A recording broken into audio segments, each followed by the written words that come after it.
திடீர்னு கால் வலிக்கும், கை வலிக்கும், முதுகு வலிக்கும், வயிறு ஏதோ சொல்லிட்டே இருப்பேன். நான் ஒரு நாள் கூட நீ நிம்மதியா இருக்க விட்டுருக்கியா, எப்ப பார்த்தாலும் ஏதாவது பிரச்சனை சொல்லிட்டே இருக்கேன்னு கோவப்படுவாரு. அப்படி இருப்பேன். எனக்கு வயசு வந்து 52 வயசு. ஆனா நான் வந்து என்ன செய்வேன், சில சமயம் சொல்ல மாட்டேன், சரி திட்டுவாரே அப்படின்ட்டு சொல்ல மாட்டேன்.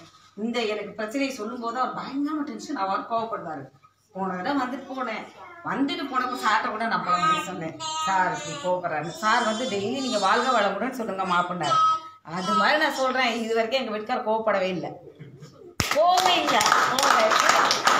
நான் எப்பவுமே நான் சின்ன பிள்ளைல இருந்து 4 மணிக்கு எந்திரிச்சிருவேன். காலையில எந்திரிச்சு சாமி கும்பிடுவேன், நல்லா சாமி கும்பிடுவேன், எல்லா விரதமும் இருப்பேன், பூஜையெல்லாம் எல்லா பூஜையும் பண்ணுவேன். அப்புறம் எனக்கு வந்து டாக்டர்ஸ்னா சக்தி சாரும் பாலசரஸ் டீச்சர் மட்டும்தான், இவங்க 2 பேர் தான். ஏன்னா நான் வந்து மெடிசின்ஸ்லாம் எதுவுமே எடுத்துக்க மாட்டேன். என்ன பண்ணாலும் இந்த ஏதாவது ஆஸ்பத்திரி கூட்டி போயிடுவாங்களோ மெடிசன், எனக்கு ஏதாவது மாத்திரை கொடுத்துருவாங்களோன்னு அந்த பயத்திலே நான் என்ன பண்ணாலும் பெரும்பாலும் மறைச்சிடுவேன். நான் அப்புறம் இவங்கள்ட்ட தான் புலம்புவேன், அதான் பாலசரஸ் டீச்சர்கிட்ட புலம்பேன், இவர்கிட்ட சார்ட்ட புலம்பேன், இவங்க ஏதாச்சும் ட்ரீட்மெண்ட் கொடுத்துட்டே இருப்பாங்க. ஆனால் இங்கே வந்துட்டு போனதுக்கப்புறம் எனக்கு வந்து டெய்லி இப்போ சாமி கும்பிடியா பாலசரஸ் சொல்லிட்டாங்க, நீங்க சாமி கும்பிடுறத நிறுத்துங்க. எங்க வீட்டுக்காரர் சொல்லுவாரு, எப்ப பார்த்தாலும் சாமி சாமின்னு சாமியே கும்பிடுற, ஆனா உனக்குதான் உடம்புக்கு அம்போட்டு மடங்குன்னு சொல்லுவாரு, சாமியா கும்பிடுற எல்லாம் மடங்குப்பாரு. அப்ப டீச்சர் சொல்றாங்க, நீங்க சாமி கும்பிட நிறுத்துங்க, நீங்க சும்மா மூச்சு பயிற்சி செய்றீங்களா. அப்புறம் சொல்லிட்டாங்க, நீங்க பண்ணதை மட்டும் நீங்க செய்யுங்க. மூச்சு பயிற்சி டெய்லி செஞ்சுட்டு இருக்கேன், ஒரு 1/2 hour செய்வேன். அப்புறம் வந்து இந்த சோகம் அந்த இதை செய்வேன். சக்ரா மெடிடேஷன் நான் பண்றேன். காலையில வந்து 4 மணிக்கு எழுந்து குளிச்சுட்டு உட்காந்துன்னா 4:30 to 6:15 வரைக்கும் நான் பண்றேன். ஆனா அதுக்கப்புறம் இது வரைக்கும் எனக்கு இந்த கால் மட்டும்தான் உட்காந்தா எந்திரிச்சு கொஞ்சம் நடக்கிறது பிரச்சனையா இருக்கு. மற்றபடி வேற ஒண்ணும் இல்ல. ஒரு சோம்பல்னு எனக்கு வந்ததில்லை இது வரைக்கும். இப்போ நான் வந்துட்டு சோம்பேறி உட்காந்ததே கிடையாது. நைட்டு தூங்குறதுக்கு 11 மணி ஆயிடும். காலையில ஷார்ப்பா எனக்கு அந்த 3 மணிக்கு மேல தூக்கம் வராது. 4 மணிக்கு எந்திரிச்சுவேன். மூச்சு பயிற்சி செய்யணும், தியானம் பண்ணணும்ட்டு எந்திரிச்சு சக்கர தியானம் பண்ணணும்னு எந்திரிச்சுவேன். எந்திரிச்சு சுறுசுறுப்பா எல்லாம் செஞ்சிருவேன். பகல்ல தூங்கவே மாட்டேன், சும்மா கூட படுக்க மாட்டேன், நல்லா சுறுசுறுப்பாயிட்டேன். முன்னாடி இருந்ததுக்கு நல்லா 90% மாற்றம். ஒரே ஒரு பிரச்சனை, கால் மட்டும்தான் எனக்கு, வேற ஒன்றும் உட்காந்தா டக்குன்னு எந்திரிச்சு நடக்க முடியாது. கால் தொங்க போட்டு உட்காந்துருந்தோமா குடிச்சு சுறுசுறுன்னு இருக்கும். அப்ப சார் சொன்னாரு, பிளட் சர்க்குலேஷன் இல்லை உங்களுக்கு. அப்படி சார் நிறைய ட்ரீட்மெண்ட் கொடுத்தாரு, டீச்சரும் கொடுத்தாங்க.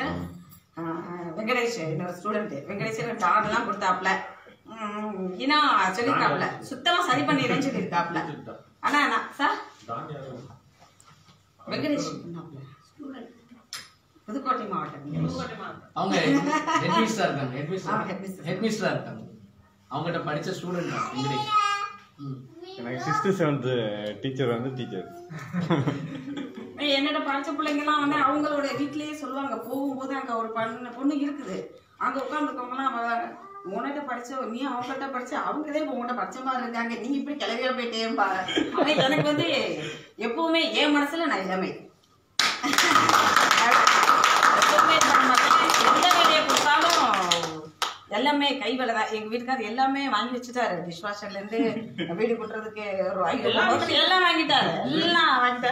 நான் வந்து எதுவுமே அதை யூஸ் பண்ண மாட்டேன். எல்லாம் வீட்டுல வேலைக்கெல்லாம் ஆளெல்லாம் வச்சுக்க மாட்டேன், எல்லா வேலையும் நான் தான் வைப்பேன், சோம்பேறி பட மாட்டேன். ஆனா இங்க வந்துட்டு போனதுக்கு அப்புறம் ரொம்ப சுத்தம், ரொம்ப ஃப்ரீ ஆயிட்டேன். இப்ப என்னமோ எனக்கு 20-30 வயசு குறைஞ்சா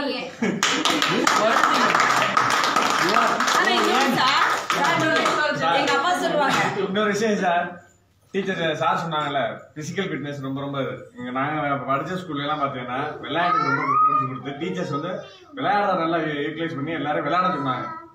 அதனால எல்லா பசங்களுமே எல்லாமே அந்த ஸ்கூல்ல படிச்ச பசங்க எல்லாம் மோஸ்டா டாப் ஓவர் தான். எதை பத்தி படிக்கலைங்கிற கவலையே இருக்காது, அது வாட்டுக்கு அதை வேலை செஞ்சுக்கிட்டு இருப்பாங்க. ஆனா நான் வந்து வேலை பார்க்கும்போது எங்க அப்பா எங்க அம்மா சொல்லுவாங்க, எங்க அப்பா தான் சொல்லுவாங்க, எங்க அம்மா சொல்லுவாங்க. எங்க அப்பாவுக்கு வந்து இப்ப 81 வயசு ஆரம்பம். இது வரைக்கும் எங்க அப்பா ஒரு டேப்லெட் எடுத்ததே கிடையாது. எங்க வேற எந்த ஒரு கஷ்டமும் எதுவுமே கிடையாது. தண்ணி வெத்தல் பாப்பட எங்க அப்பா போட மாட்டாங்க. எங்க அப்பா மாதிரியே வரணும் அப்படின்னா எனக்கு இந்த பிரச்சனை தான், இந்த கால் பிரச்சனை தான் வருது.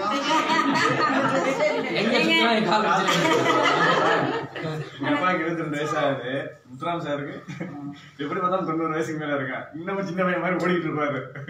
வீட்டுல சொல்றாங்க, நீ வயசை பாரு, நீ சின்ன பிள்ளையா நீ வேலையை குறைச்சுக்கன்றாங்க. எங்க அப்பா எங்க அம்மா எங்க வீட்டுக்காரரு குழந்தை எல்லாருமே சொல்லுவாங்க, வேலையை குறைச்சிக்க சின்ன பிள்ளையா வயசுக்கு தகுந்த மாதிரி நடந்துக்காம்பாங்க. என்னை பத்தி நீ கேட்காதீங்க, நான் என்னைக்கு சின்ன பிள்ளை அப்படி சொல்லி நீங்க சின்ன பிள்ளை தான் யாருக்கும் பிரபஞ்சத்துக்கு ரொம்ப ரொம்ப ரொம்ப நன்றி. ரொம்ப நன்றி. கோடான கோடி நன்றி.